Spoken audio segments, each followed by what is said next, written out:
Peaceful कम्युनिटीमा VIP एरियामा तपाईलाई आफै बस्न बनाएको खालको एकदमै बङ्गलो स्टाइलको त्यसमा पनि बेडरुम अलि धेरै भएको फुल फर्निश घर खोजिरहनु भएको छ भने चाहिँ this one is perfect for you.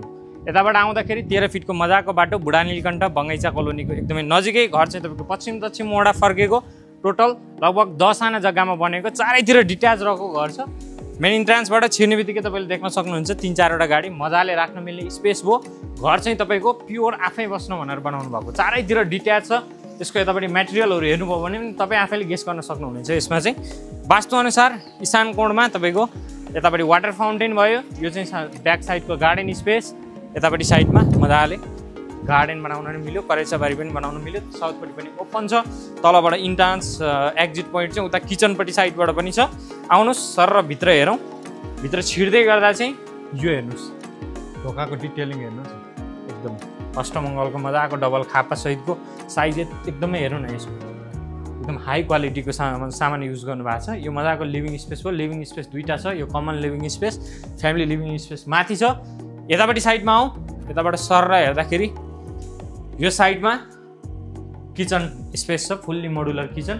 उतापट्टि त्यो ट्रान्सप्यारेन्ट देखिएको होला यो पेन्ट्री रुम भयो, यता फ्रिज राख्ने ठाउँ भयो, यो चाहिँ पेन्ट्री रुम।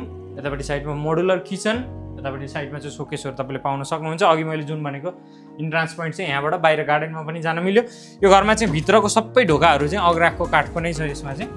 अब यतापट्टि आउँदा चाहिँ यो डाइनिङ रुम 6 सिटर 7, 8 बनाउन पनि मजाले मिल्ने। यतापट्टि सोकेस छ।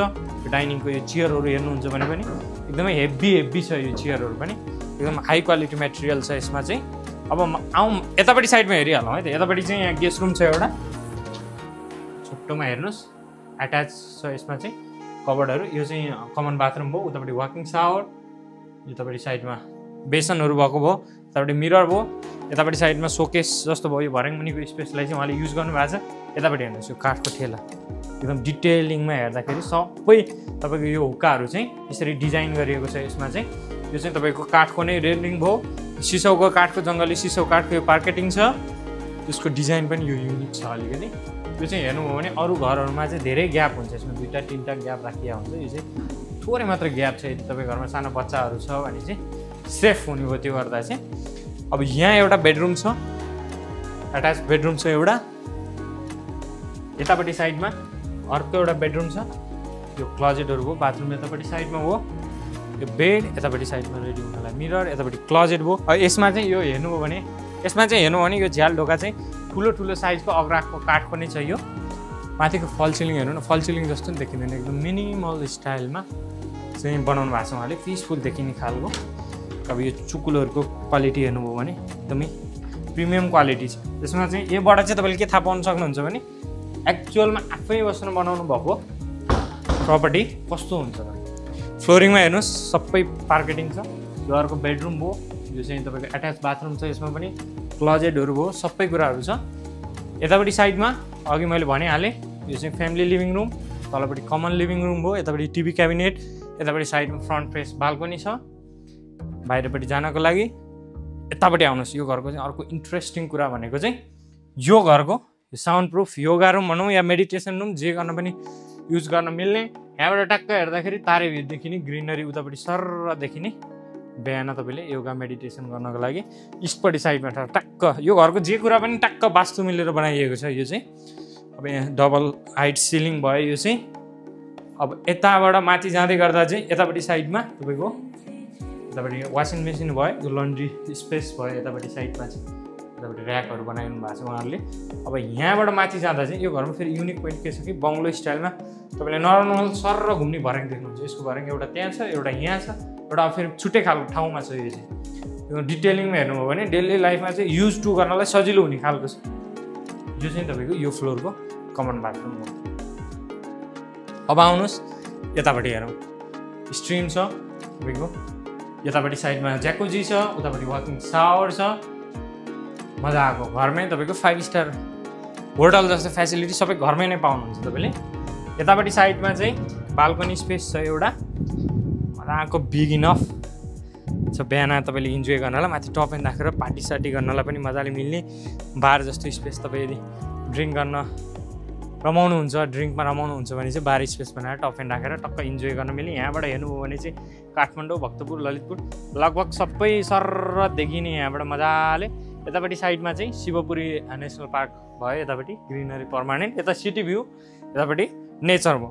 यसमा हेर्नु भने डिटेलिङमा हेर्नु भने घरको सबै यो डबल खापा सहितको सिसौको नि, यतापट्टि यो जालीवाला ढोका र अर्को ढोका पनि काठको नै पाउन सक्नुहुन्छ यसमा चाहिँ। अब भित्र आउँ, यहाँ पनि अर्को एउटा मास्टर बेडरुम छ क्लोजेटहरू सहितको। यो लक रहेछ अहिले। यो चाहिँ स्टडी रुम भयो, काठको पूर्वपट्टि फर्केको स्टडी गर्नको लागि एकदम पर्फेक्ट प्लेस छ। यो अर्को बेडरुम छ, यो चाहिँ एकदम इन्ट्रेस्टिङ बेडरुम छ। यतापट्टि साइडमा बाल्कनी भयो। यो बेडलाई चाहिँ माथि फोल्ड गरेर पछाडिपट्टि साइडमा चाहिँ एक्सर्साइज गर्ने इक्विपमेन्टहरू सबै छ। यसलाई सर र फोल्ड गरेर भित्रपट्टि चाहिँ एक्सर्साइजहरू गर्न सक्नुहुन्छ। यो डिजाइनहरू हेर्नु, यो एकदम प्रपर तपाईँको युज टु डेली लाइफमा आफै बस्ने खालको मेटेरियल युज गर्नुभएको छ। हेर्नु सबै डिटेलिङ, काठहरूको क्वालिटीहरू, यो हुक्काहरूको डिजाइनहरू एकदमै डिटेलिङमा एकदम टाइम लगाएर उहाँले आफै बस्ने तरिकाले चाहिँ बनाउनु भएको छ यसले। अब माथि चाहिँ तपाईँको एउटा पूजा रुम छ, लोवर ट्यारिस तल भइहाल्यो हल्का, यो चाहिँ अप्पर ट्यारिस भनौँ यो माथिको स्पेसलाई। यतापट्टि साइजमा पूजा रुम वास्तुअनुसार उहाँले मिलाउनु भएको छ। यतापट्टि चाहिँ तपाईँको एउटा ट्यारिस स्पेस, त्यो अर्को। यतापट्टिबाट चाहिँ नेचर, मजाले नेचर हेर्न सकिने, बगैँचा कोलोनी, लेमन ट्री त्यहीँ पछाडिपट्टि साइडमा हो। यतापट्टिबाट हेर्दा यो हलको बिल्डिङहरू देखिरहेको ठाउँ नारायणथानको हाइवे भयो। तलपट्टि साइडमा यतापट्टि काठमाडौँ, सिधा हेर्नुभयो भने ललितपुर त्यो प्लेन उडिरहेको ठाउँको यतापट्टि साइडमा भक्तपुर। तिनटै स्पेस चाहिँ घरको छतबाट मजाले देखिन्छ। यो टक्क यो चाहिँ हाइकिङ गर्ने ठाउँ तपाईँको लागि, एक्सर्साइज गर्नलाई पर्फेक्ट हुने। माथि चाहिँ तारेभिर स्पेस छ, तारेभिर, त्यहाँ तपाईँ रिफ्रेस गर्नलाई चाहिँ जान सक्नुहुनेछ। यो भिडियोमा मैले जति देखाएँ योभन्दा अझ विस्तृतमा तपाईँलाई चाहिँ डिटेलमा आफै आएर एक्सपिरियन्स गर्नु मन छ, मेटेरियलहरू चाहिँ के कस्तो खालको छ तपाईँ आफै आएर बुझ्न अथवा जान्न चाहनुहुन्छ भने चाहिँ लाल पूजा नेपाललाई सम्पर्क गर्नु होला। डिटेल मैले भनि नै हालेँ। लगभग 10 आना जग्गा, पश्चिम दक्षिण मोडा फर्केको, 13 फिट बाटो, 4-5वटा गाडी मजाले राख्न मिल्ने space, total 6 BHK 4 BHK attach toilet bathroom सहितको 2टा living space, fully modular kitchen, अनि यतापट्टि साइडमा डाइनिङ स्पेस। बाथरुमको कुरा गर्नुपर्दा 7-8वटा त बाथरुम नै तपाईँले पाउन सक्नुहुनेछ, चारैतिर डिट्याच, बिहानदेखि बेलुकासम्म मजाले घाम लाग्ने। यो पर्फेक्ट घर यदि तपाईँ किन्न चाहनुहुन्छ अथवा हेर्न चाहनुहुन्छ भने चाहिँ आज नै लाल पूजा नेपाललाई सम्पर्क गर्नुहोला, किनकि हजुरहरूलाई थाहा नै छ लाल पूजा नेपाल जस्तो नाम त्यस्तै काम।